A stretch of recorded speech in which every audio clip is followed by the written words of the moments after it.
I'm Gabriel, and this is The Rare Mind. Today we're going deep into why INFJs and INTJs retreat into isolation, not because they're cold or distant, but because solitude becomes their inner laboratory. Stay with me until the end, because I'll show you how this retreat can turn into a rite of passage that forges real purpose. Isolation for the INFJ and the INTJ is not a chosen luxury, but a condition imposed by their very structure of being. To the casual observer, withdrawal looks like avoidance. Yet for these types, retreat is an act of survival. They step away when the external noise threatens to scramble the fragile compass of their inner world. The silence is not ornamental, it is elemental. Without it, both lose access to the one thing that defines them, vision, whether in the form of empathy or strategy. For the INFJ, the act of withdrawing is a form of protection. Their empathy, constantly absorbing the moods and distortions of the world, can burn out like a candle, pressed against too much wind. When they isolate, it is not coldness but conservation, the storing of flame before it dies. For the INTJ, solitude has a different necessity. It ensures that their long-term sight, the architecture of futures yet unseen, remains sharp and uncorrupted by the noise of lesser urgencies. I have often felt this tension myself, torn between giving my presence to others and safeguarding the clarity of my inner fire. Kierkegaard once insisted that truth lives in the individual, never in the crowd. His words expose a secret both INFJ and INTJ have always known. For the INFJ, it means resisting the slow corrosion of authenticity by conformity. For the INTJ, it affirms the refusal to kneel before shallow groupthink. What looks like detachment to society is, in fact, existential necessity. Chosen solitude is not a retreat from life, but a confrontation with it, where one must meet the self without disguise. And isn't that confrontation terrifying? The INFJ's sanctuary is silent, but it is not empty. It is filled with the residues of countless unspoken emotions, a place where empathy finally exhales. In such stillness, symbolic imagination awakens dreamlike patterns that connect disparate realities. Without this withdrawal, the INFJ risks becoming dissolved, a self swallowed by the needs of others. Sometimes it just hurts.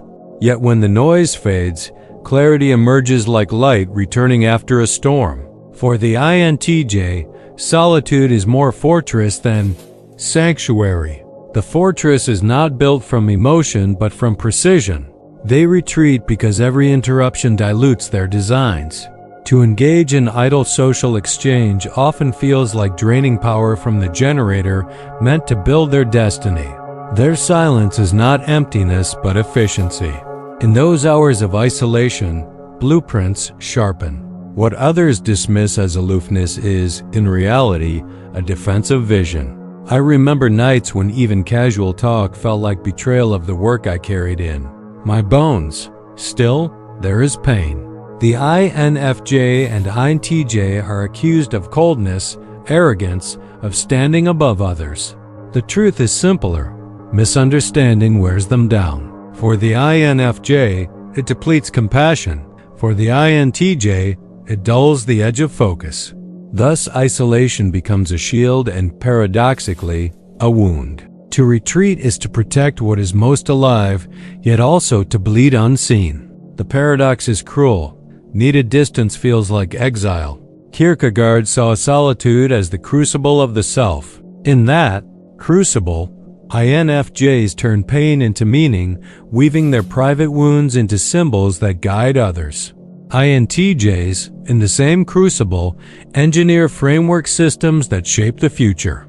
Both perform alchemy. Silence becomes revelation. This inner laboratory is rarely visible to society, yet it is the site where destiny takes form. But does the world ever wait for them to finish? Practical wisdom whispers here. Isolation must be intentional, not accidental. INFJs can use solitude to journal, sketch, or create art, turning empathy into clarity. INTJs, in turn, can map strategies, refine skills, and break long-term visions into executable steps. Both, however, must balance this withdrawal with carefully chosen bonds. Solitude is soil, not prison. From it must grow connection, or else the roots rot. The danger, if solitude hardens too long, is despair. Kierkegaard himself warned that isolation can slide into darkness when unexamined. The INFJ risks becoming a silent martyr, their depth forever unspoken. The INTJ risks fortifying a prison so secure that no new perspective enters. Loneliness is not solitude. To know the difference is survival. Integration requires re-entering the world carrying what one has distilled, rather than hoarding it. For both INFJ and INTJ, isolation is a rite of passage. The INFJ descends into silence and returns with empathy refined into wisdom. The INTJ descends and emerges with vision honed into legacy. Kierkegaard's leap of faith mirrors this invisible trial, the leap into the unknown solitude that transforms and tests. The world sees absence, but within, initiation unfolds. And so they return, the INFJ, carrying meaning like water in a fragile vessel. The INTJ, carrying blueprints forged in solitude's forge. Their isolation becomes a bridge between crowd and self, between destiny and present, between exile and belonging. The harsh truth is this purpose is not found in the crowd, but carried back to it by those who dared to disappear. And I know, because I too have had to vanish before I could reappear whole.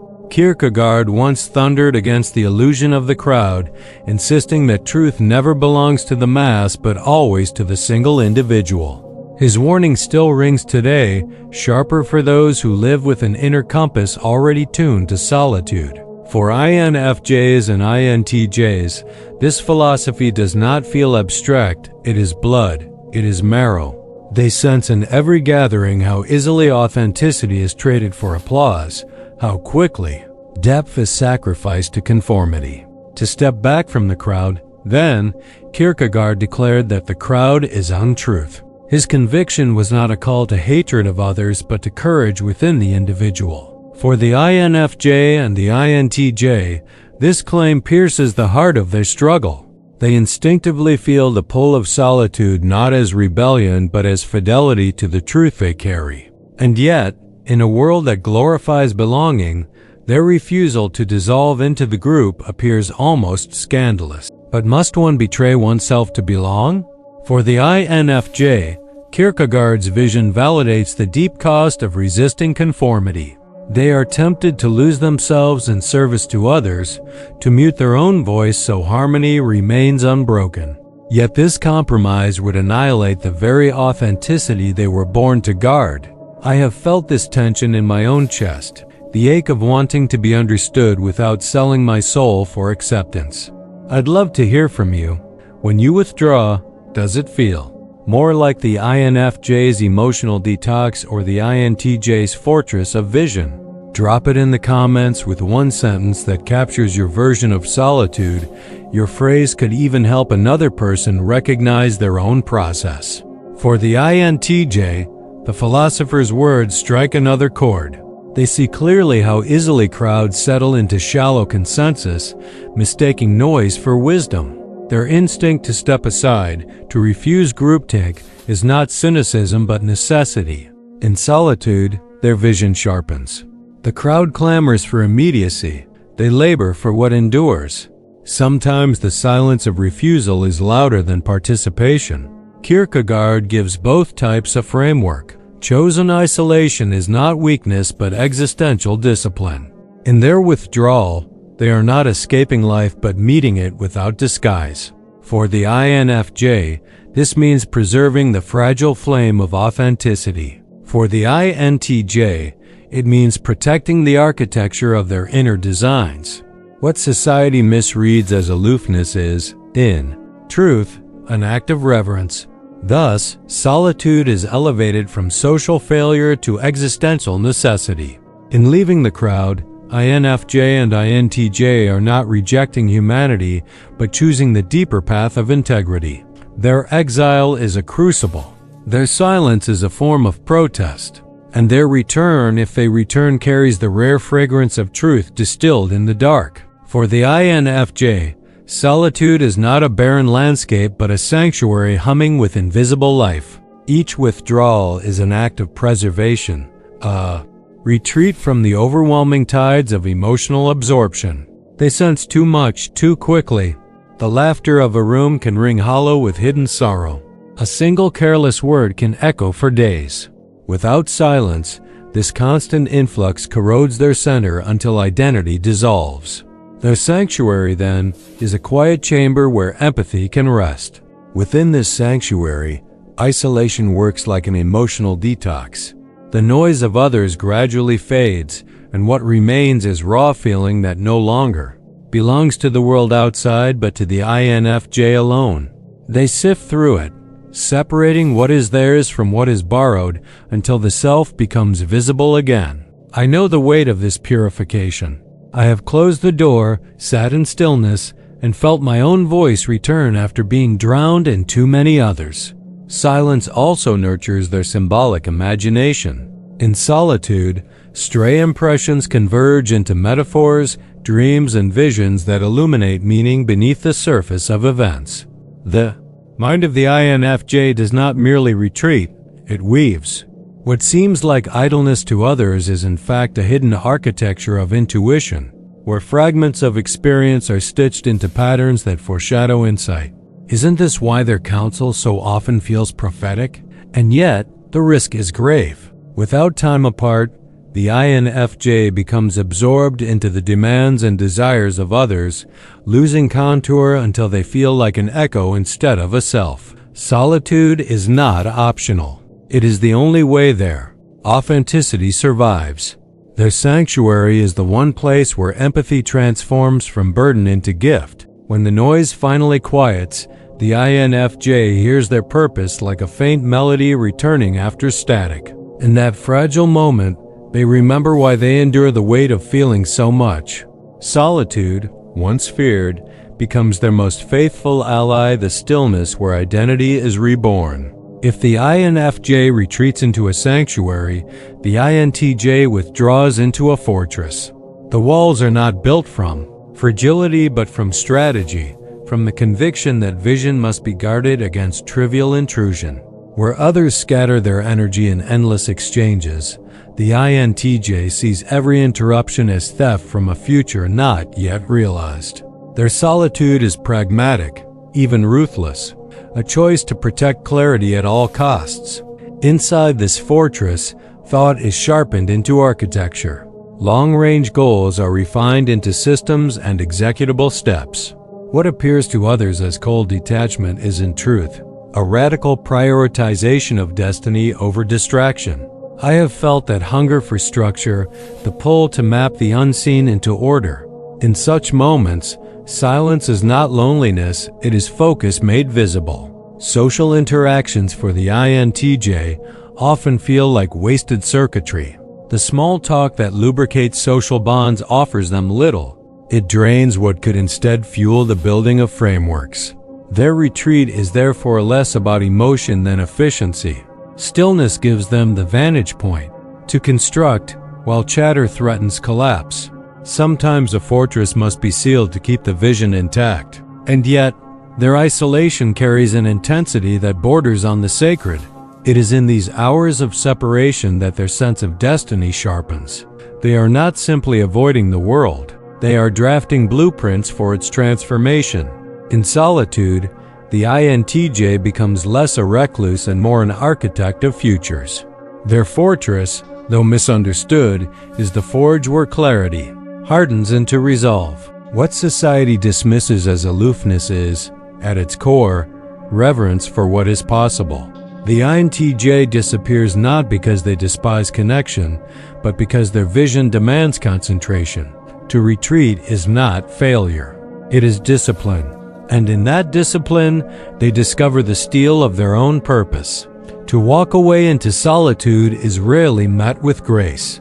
Both INFJ and INTJ carry the burden of being mislabeled aloof, arrogant, indifferent. What others cannot see, they Misjudge.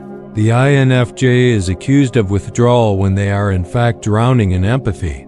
The INTJ is called cold when in truth they are conserving energy for vision. Misinterpretation becomes its own kind of exile, cutting deeper than silence itself. When I mentioned how INFJs need that silent sanctuary to avoid dissolving into everyone else's needs, did that resonate with you? If it did, let me know by hitting like right now. That way I know this reflection is striking a chord, and I'll bring more tools that help you protect your own energy. For the INFJ, constant misreading corrodes the gift of compassion. Each attempt to explain their depth is met with suspicion or dismissal until empathy feels like an open wound. The result is retreat, not because they despise others, but because they are worn thin by the cost of being perpetually misunderstood. I have felt this fatigue myself, words slipping from me, only to collapse unheard. Sometimes silence is the only shield left. The INTJ's struggle is of a different shade. Their clarity is often mistaken for arrogance, their independence for disdain. To defend a long-term vision against shallow critique is exhausting. Every debate threatens to reduce architecture to rubble. So they step back, not out of contempt, but to preserve the integrity of their focus. In their silence, they are not scorning the world, they are protecting the blueprints it cannot yet see. And so, isolation becomes paradox, shield and wound. It guards the fragile flame of authenticity while deepening the ache of distance. The very act that saves them also sets them apart. Is there any pain sharper than being unseen for what you truly are? This is the quiet suffering of INFJ and INTJ alike, the loneliness of being misinterpreted, the necessity of retreat, the wound of exile carried as a secret crown. Their solitude is survival, but also a scar. Kierkegaard believed solitude was the crucible where one meets the ultimate self. For INFJs and INTJs, this is not an abstract philosophy, it is daily practice. Their isolation is less escape than experiment, a place where raw experience is broken down, examined, and transformed into insight. The laboratory is invisible, but its results shape everything they later bring into the world. For the INFJ, this inward turn becomes a search for meaning in suffering. Pain is not allowed to decay into bitterness. It is reworked into symbols, metaphors, and lessons that can guide both themselves and others. The silence around them becomes an echo chamber where empathy is distilled into clarity. I know this process intimately. In solitude, my own sorrows often rearrange themselves into something like wisdom. Though the transformation is slow and costly, the INTJ, by contrast, treats isolation as an engineering ground. In the fortress of their mind, ideas are tested, discarded, rebuilt until they form coherent systems. Their solitude is design, not dream. Where the INFJ weaves symbols, the INTJ drafts blueprints. Each hour alone is an investment in frameworks that outlast passing trends, each silence a calculation shaping the future. Together, both types perform an alchemy the crowd cannot see. What appears as absence is, in truth, creation. The laboratory of solitude turns noise into pattern, chaos into form, despair into strategy. Isn't this the secret irony that while society assumes they are withholding, they are in fact preparing treasures to give back? The crucible burns, but it clarifies. In their solitude, INFJs and INTJs face themselves without disguise. And in that confrontation, they discover not only resilience but purpose refined, tested, and made unshakable by fire. Solitude, if it is to transform rather than consume, must be intentional. There is a fine line between purposeful withdrawal and unconscious avoidance. The INFJ and INTJ must learn to define their time alone not as escape from responsibility, but as chosen ground for growth. This clarity of intention turns isolation from exile into discipline. For the INFJ, one of the most healing practices is to journal or create art during solitude. These acts allow emotions absorbed from others to be externalized, clarified, and rewoven into meaning. When ink hits paper, empathy stops drowning them and begins to guide them. I have often found myself breathing easier once my thoughts are written, as if the page has carried what my chest could no longer hold. For the INTJ, healthy solitude is best used for mapping strategy and building skill systems. Their mind thrives when shaping chaos into order, when sketching the steps that bridge vision to execution. Isolation becomes a workshop of precision, not a void of disconnection. By turning thought into structure, they anchor purpose in tangible form. Sometimes, the diagram drawn in silence carries more power than 100 conversations. Yet both INFJ and INTJ must resist the temptation to sever all ties. Selective, meaningful. Connection is not a threat to solitude, but its complement. Just as the lungs need both inhale and exhale, the psyche needs both silence and dialogue. Without this balance, solitude curdles into loneliness. When chosen wisely, isolation ceases to be a wound. It becomes a sacred practice of refinement. The pain of distance is not denied, but transformed into growth. Solitude, held in balance, becomes a rhythm. Retreat to renew, return to give. This is how withdrawal matures into strength. Isolation is a gift, but prolonged withdrawal carries shadows that even INFJs and INTJs cannot ignore. Silence may heal, but if stretched too far, it hardens into despair. The very fortress or sanctuary that once protected them begins to suffocate. What was once refuge risks becoming a prison. The INFJ, if cut off too long, drifts into martyrdom. They carry depths within them, yet never let those depths surface. Their wisdom remains locked in silence, their empathy muted into exhaustion. What began as protection becomes erasure. I have felt this edge before. The temptation to remain quiet not out of peace, but out of fear that no one will truly hear. Here, I'm not just telling you INFJs are empathetic or INTJs are strategic. We're breaking down why solitude is existential necessity and how to use it wisely. If that kind of clarity is what you've been searching for, subscribe. Every week we unpack another layer of depth most people overlook. For the INTJ, the fortress can calcify into isolation so severe that perspective vanishes. Their focus becomes circular, their strategy rigid. The same walls that once preserved clarity now block the entry of fresh insight. To cut off every voice is to risk blindness. Sometimes the fortress is too strong for its own good. Kierkegaard himself warned that unchecked isolation can slide into despair, the condition of being trapped within the self without escape. For both INFJ and INTJ, this despair masquerades as safety until suddenly it becomes suffocation. Loneliness and solitude look alike, but they are not the same. Solitude is chosen. Loneliness is imposed. Awareness of this difference is crucial. Integration requires re-entry. To step back into the world after retreat is not weakness but completion of the cycle. Like lungs that must exhale, the soul must return bearing what solitude has refined. The danger is real. To linger too long in withdrawal is to risk losing the very purpose isolation was meant to preserve. Only by returning can the silence fulfill its promise. For both INFJ and INTJ, isolation is not simply a coping mechanism, it is initiation. To step away from the noise of the crowd is to descend into an underworld where only truth remains. In this descent, they encounter not just silence but themselves, stripped of disguise. What others call withdrawal is, for them, a sacred trial. For the INFJ, solitude refines empathy into wisdom. Their sensitivity, once a burden, becomes tempered. Insight. The retreat teaches them not to drown in others but to stand firmly within their own center. I have lived this transformation. Hours of aching silence where pain eventually melted into understanding, and what once wounded me became the very ground of my compassion. For the INTJ, solitude sharpens vision into legacy. Alone in their fortress, vague intuitions crystallize into blueprints.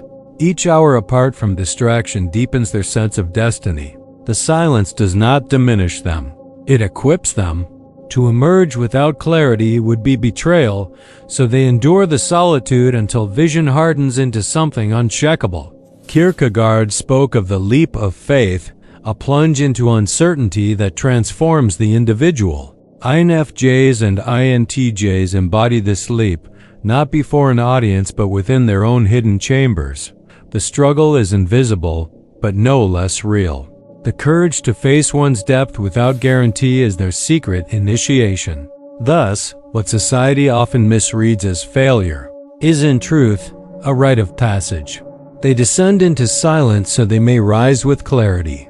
They vanish to return carrying essence. Isolation becomes the sacred threshold through which purpose is born, not the barren exile others assume it to be. The retreat into isolation is not the end, it is the middle of the journey. Both INFJ and INTJ know they cannot remain forever hidden in sanctuary or fortress. The silence must eventually give way to speech, the solitude to presence. What they bring back is not what they carried in. Purpose, distilled in darkness, emerges as offering. The INFJ returns bearing meaning. Their solitude has transformed empathy into wisdom, impression into insight. When they re-enter the world, it is not with noise but with words chosen carefully, words that cut through confusion like light through fog. I know this rhythm in myself. After retreat, even one sentence feels weighty, as though silence has pressed gold into it. The INTJ returns bearing blueprints. What they forged in their inner fortress is not abstract vision but strategy steps, systems, and designs for the future. Their silence was never idle, it was construction. Emerging from solitude, they are armed with clarity the world desperately lacks. Sometimes the coldness others accuse them of was nothing more than the discipline required to carry such vision.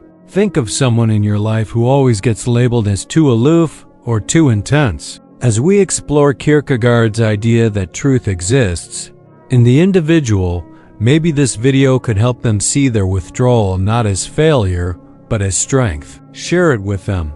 You might give them language for something they felt for years. And yet, the deepest irony remains, society quietly craves what their isolation produces. The crowd mocks withdrawal, but hungers for the fruits of solitude. The INFJ's distilled meaning, the INTJ's sharpened vision, both are treasures no collective can manufacture. Isn't it true that the most needed voices are often those first misunderstood? Purpose is not found in the crowd but carried back to it. The INFJ and INTJ step out of exile not as exiles, but as bearers of rare depth. Their chosen solitude becomes bridge, not barrier, between self and society, vision and reality, despair and destiny. To return is to complete the circle, to offer the world what could only be born in silence. And I too have known this truth, that only by vanishing for a time could I return with something worth giving.